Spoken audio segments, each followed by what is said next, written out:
Another big story we continue to follow are the developments taking place in the Middle East, beginning with the Israeli military's intelligence chief saying he's going to step down from his post, making him the first senior military figure to do so as a result of those deadly October 7th Hamas attacks on Israel.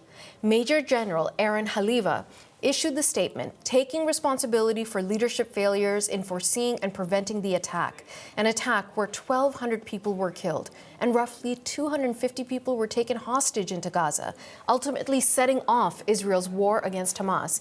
And shortly after that war began, Haliva said publicly that he shouldered blame for not preventing the assault.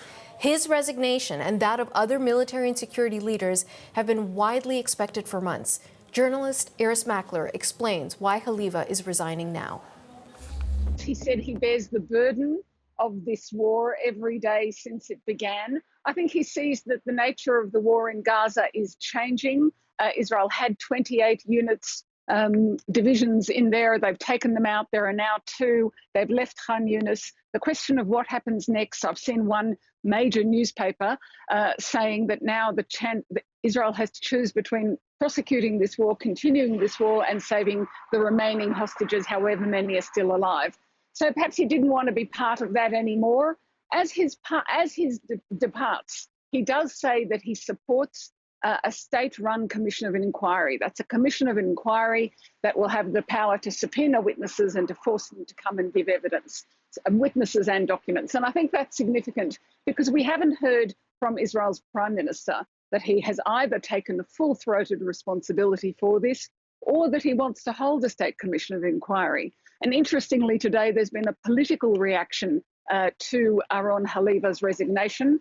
People saying, leader of the opposition, other opposition politicians, commending him for stepping down and calling on Israel's Prime Minister to do the same. I have to say one more interesting thing, Natasha.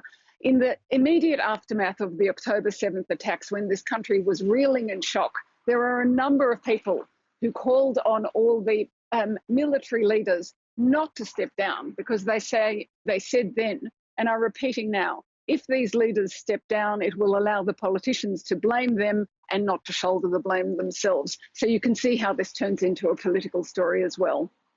Well, there's another element to the events of today because there's an important report that's coming out specifically around the United Nations Palestinian Relief Agency, UNRWA. And as we've been reporting, Israel initially lobbied these allegations that UNRWA employees actually took part in those deadly, brutal October 7th attacks. Now, we haven't seen that report officially. We don't know exactly the contents of it, but already the Secretary General of the United Nations is commenting. What are you seeing on that front?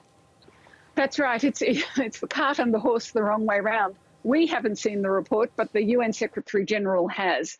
And he says that he takes on board its recommendations and he's willing to implement them. And what that means is, nevertheless, he describes UNRWA as, in his words, a lifeline for refugees, Palestinian refugees. So I think UNRWA will survive in some way or another. It will make certain changes. That's what we can understand from his statement, and we wait to see the report and to hear the Israeli government's reactions later this evening.